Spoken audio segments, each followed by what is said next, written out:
نحمده ونصلي ونسلم على رسوله الكريم أما بعد فأعوذ بالله من الشيطان الرجيم بسم الله الرحمن الرحيم سبحانك لا علم لنا إلا ما علمتنا إنك أنت العليم الحكيم السلام علیکم ورحمۃ اللہ وبرکاتہ۔ آج ہم ان چیزوں کے بارے میں جانیں گے جن سے روزہ ٹوٹ جاتا ہے یا پھر ثواب نہیں ملتا، کیونکہ روزہ فرض عبادت ہے، اس لیے ہمیں ہر طرح سے اس کو صحیح ادا کرنے کی کوشش کرنی چاہیے تاکہ روزوں کا مکمل ثواب حاصل کر سکیں۔ صحیح بخاری حدیث نمبر 1786 میں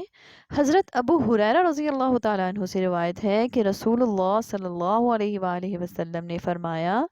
کہ بنی آدم کے ہر نیک عمل کا ثواب زیادہ کیا جاتا ہے، اس طرح کہ ایک نیکی کا ثواب 10 سے 700 گنا تک ہو جاتا ہے۔ اور اللہ پاک فرماتے ہیں کہ روزہ میرے لیے ہے اور میں ہی اس کا اجر دوں گا، کیونکہ روزہ دار اپنی خواہش اور اپنا کھانا پینا صرف میرے لیے ہی چھوڑتا ہے۔ پھر فرمایا کہ روزے دار کو 2 خوشیاں حاصل ہوتی ہیں،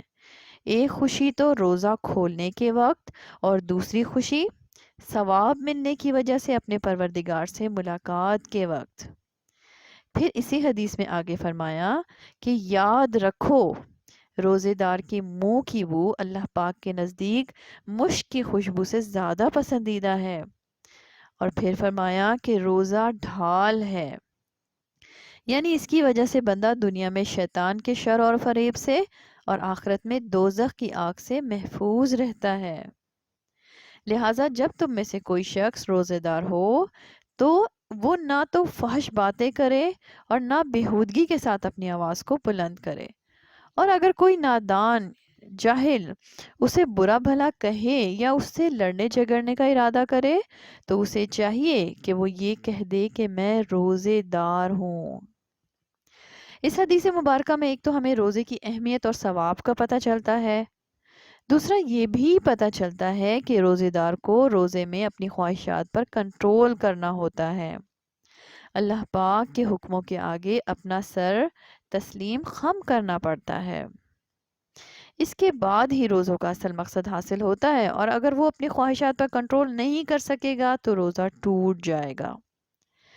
جیسے کھانے یا پینے سے، یعنی اگر کسی نے جان بوجھ کر کھا پی لیا، اسے یاد دہانی بھی کرائی گئی مگر اس کے باوجود اس نے کھا پی لیا تو اس کا روزہ ٹوٹ جاتا ہے۔ لیکن شریعت نے یہاں ایک آسانیت بھی دی ہے کہ اگر کوئی عذر ہو جائے، جیسے کسی عورت کا ہسبینڈ ظالم ہو اور کھانے میں کسی بھی طرح کی کمی بیشی سے ظلم اور سختی کا معاملہ کرتا ہو، تو اس کے لیے کھانا چکھ لینا جائز ہے، لیکن چکھ کر فوراً تھوک دینا چاہیے، کیونکہ اللہ پاک تو نیت کو جاننے والے ہیں، اور اس کی روزہ توڑنے کی نیت تو نہیں تھی نا۔ اسی طرح سے روزے کا علم ہونے کے باوجود ازدواجی تعلق قائم کرنے سے بھی روزہ ٹوٹ جاتا ہے، بلکہ اس میں قضا بھی ہوتی ہے اور کفارہ بھی ادا کرنا پڑتا ہے، کیونکہ ہر وہ چیز جس میں طبیعت کی خواہش کا دخل ہو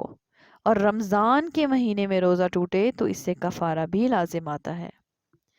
اسی طرح سے جان بوجھ کر پھولوں اور عطر کی خوشبو کے علاوہ کوئی اور خوشبو سونگھ لی تو روزہ ٹوٹ جاتا ہے۔ جان بوجھ کر حلق میں انگلی ڈال کر قے کرنے سے بھی روزہ ٹوٹ جاتا ہے۔ اسی طرح سے عورتوں کو حیض آ جانے سے بھی روزہ ٹوٹ جاتا ہے۔ اسی طرح صحیح بخاری حدیث نمبر 1191 میں رسول اللہ صلی اللہ علیہ وآلہ وسلم نے فرمایا کہ جو شخص روزے کی حالت میں لغو اور باطل کلام اور بیہودہ افعال نہ چھوڑے گا تو اللہ پاک کو اس بات کی پرواہ نہ ہوگی کہ اس نے اپنا کھانا پینا چھوڑ رکھا ہے۔ جیسے حدیث مبارکہ میں ہے کہ الغیبۃ تفطر الصیام، غیبت روزے کو ختم کر دیتی ہے، یعنی اگر کوئی روزہ رکھ کر بھی اپنی بری عادات سے جیسے غیبت، جھوٹ بولنا یا دوسروں کو تکلیف دینے والے اعمال سے باز نہیں آتا تو اس کی وجہ سے روزہ تو اس کے ذمہ سے ساقط ہو جائے گا مگر ثواب نہیں ملے گا، کیونکہ اس طرح سے بھوکا پیاسا رہنا اللہ کے لیے تو نہ ہوا، صرف دکھاوے کے لیے ہوگا، جس کا ثواب کچھ بھی نہیں ملے گا بلکہ ریاکاری کا گناہ ہوگا۔ اسی طرح سے صحیح بخاری حدیث نمبر 1215 میں رسول اللہ صلی اللہ علیہ وآلہ وسلم نے فرمایا کہ افطر الحاجم والمحجوم، کہ حجامہ لگانے والے اور حجامہ لگوانے والے دونوں کا روزہ ٹوٹ جاتا ہے۔ اب یہاں پر یہ حکم شفقت کی وجہ سے دیا گیا ہے، کیونکہ حجامہ کرانے میں سے کمزوری ہو جاتی ہے، خون نکلنے کی صورت میں روزہ توڑ دینے کا خوف ہو سکتا ہے۔ اسی طرح سے لگانے والے کے بارے میں یہ امکان ہے کہ کوئی خون کا قطرہ اس کے پیٹ میں پہنچ جائے گا، اس لیے احتیاط کے لیے فرمایا کہ روزہ ٹوٹ سکتا ہے، اصل میں روزہ نہیں ٹوٹتا۔ اسی طرح سے ایک بہت امپورٹنٹ بات جس کا زیادہ خیال نہیں رکھا جاتا وہ یہ ہے کہ وقت کا خیال رکھا جائے۔ سورہ بقرہ آیت نمبر 187 میں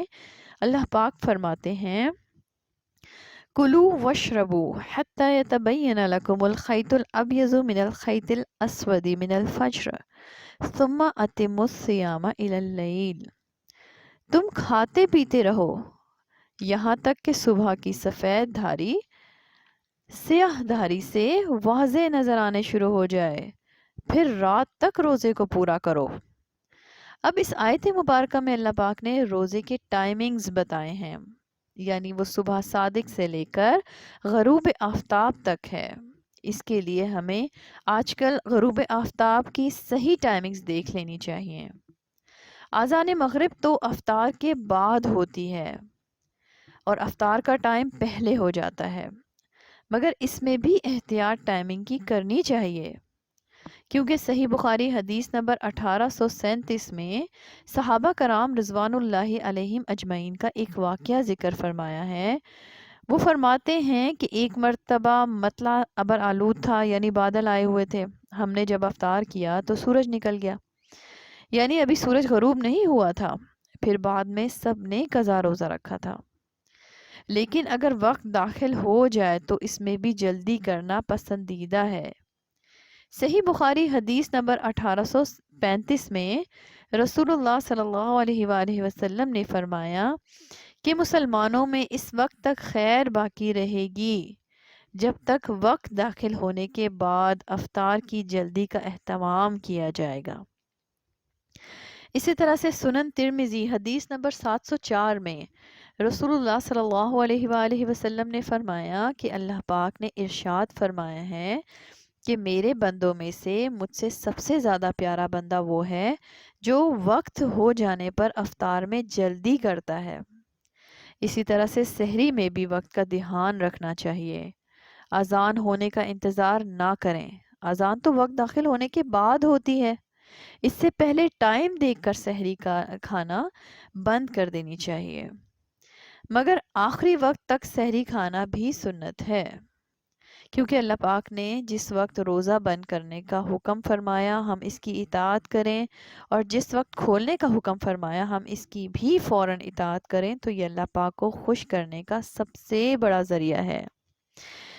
آئیے ہم سب رمضان کی اس مبارک گھڑیوں میں اللہ پاک سے دعا کریں، ربنا اغفر لنا ذنوبنا واسرافنا فی امرنا وثبت اقدامنا وانصرنا علی القوم الکافرین۔ اے ہمارے پروردگار، ہمارے گناہ بخش دیجئے، اور جو ہمارے کام میں ہم سے زیادتی ہوئی ہے اسے بھی بخش دیجئے، اور ہمیں ثابت قدم رکھیے، اور کافروں کے مقابلے میں ہماری مدد فرمائیے، آمین یا رب العالمین۔